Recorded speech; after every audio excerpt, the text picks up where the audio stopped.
ये कहानी रोहित की है। रोहित हाई स्कूल में पढ़ा करता था। उस स्कूल में लोगों का मानना था कि भूत रहते हैं, भूतों का साया है उस स्कूल में। वहां पर एक प्रोफेसर ने अपने आप को मार डाला था, उसने सुसाइड कर लिया था। वो प्रोफेसर बहुत ही खतरनाक था, वो बच्चों को बहुत मारा करता था, उन्हें टॉर्चर करता था और बच्चे भी मिसिंग होने लग गए थे। लोगों का मानना है कि इस सब चीजों में उस प्रोफेसर का हाथ था। प्रोफेसर आदमी नहीं शैतान था जो बच्चों पे जुल्म करता था और इसी कारण उसने खुदकुशी भी कर ली थी।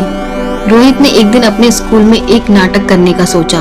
उसने एक प्ले लिखा जिसमें उसने अपने दोस्तों को लिया। उसने बोला उस दिन उसे प्ले करने के लिए शाम को प्रैक्टिस करनी पड़ेगी।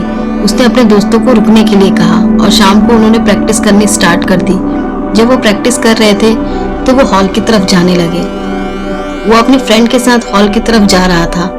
धीरे धीरे चलते चलते उन्हें अजीब सा महसूस होने लगा। जब वो जा रहे थे, आपस में बातें कर रहे थे, तभी अचानक हवा में एक कुर्सी उड़ती हुई आई जो उन्हें मारने की कोशिश कर रही थी, लेकिन वो लोग साइड हट गए। जब उन्होंने देखा तो वो डर गए कि ये उनके साथ क्या हो रहा है और अजीब तरीके के कीड़े नीचे आने लगे जो बहुत ही ज्यादा थे। बहुत ही ज्यादा कॉकरोचों की संख्या थी जो वो लोग देखकर डर गए। इतने सारे कॉकरोच कहाँ से आए उन्हें समझ नहीं आया। वो लोग वहां से तेजी से भागे। वो लोग भागकर नीचे की तरफ जाने का सोच रहे थे ताकि वो अपनी जान बचा सके, क्योंकि कीड़े बहुत ही ज्यादा थे।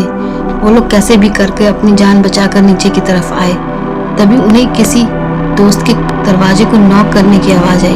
उनका कोई दोस्त एक कमरे में बंद हो गया था। रोहित ने देखा। रोहित ने सोचा इसे बचाना चाहिए, क्या पता वो भी कोई मुसीबत में हो। वो बहुत जोर जोर से दरवाजे को पीट रहा था। रोहित ने इधर से दरवाजा खोलने की कोशिश की। दरवाजा जाम पड़ा हुआ था। उसने बहुत कोशिश के बाद दरवाजे को खोला। जब उसने दरवाजे को खोला तो उसने देखा वहां पर चारों तरफ सामान टूटा हुआ पड़ा है। सारी कुर्सी टेबल सारे टूटे हुए पड़े हैं और खून के धब्बे भी हैं। उसे समझ नहीं आया कि आखिर यहाँ चल क्या रहा है। तभी उसने देखा उसकी एक फ्रेंड ने डर के मारे वहां पर टॉयलेट कर दिया था। वो बहुत ज्यादा डरी हुई थी और उसका एक दोस्त खिड़की की तरफ देख रहा था और अजीब अजीब सी हरकतें कर रहा था। रोहित ने उसे बोला भी, तुम्हें क्या हुआ है? उसने देखा तो वो अजीब तरीके से खोया हुआ था। वो बहुत ही ज्यादा डरा हुआ लग रहा था। उसने उसे बोला, कुछ नहीं हुआ है, चलो मैं तुम्हें यहाँ से लेके चलता हूँ। क्या हुआ है तुम लोगों को? उसे समझ नहीं आ रहा था कि क्या हो रहा है। उसने अपने दोस्तों को लिया और बाहर की तरफ जाने लगा। वहाँ के दरवाजे अपने आप ही बंद हो रहे थे और खुल रहे थे, मानो कोई यहाँ पर बुरी आत्मा का साया था जो ये सब हरकतें कर रहा था। मेरे फ्रेंड देखकर बहुत ज्यादा ये डर गए थे। वो धीरे धीरे जीने से उतरने लगे क्योंकि दोस्तों की हालत बहुत ज्यादा खराब थी, इसीलिए वो सही से जा नहीं पा रहे थे। उन्होंने देखा दरवाजा बंद हो गया था। तभी मैंने जाकर दरवाजे को अच्छे से बंद कर दिया ताकि वो दोबारा ना खुले। मेरी फ्रेंड डर के मारे रो रही थी। मैंने अपने दोस्तों को धीरे धीरे गाड़ी में बिठाना शुरू कर दिया।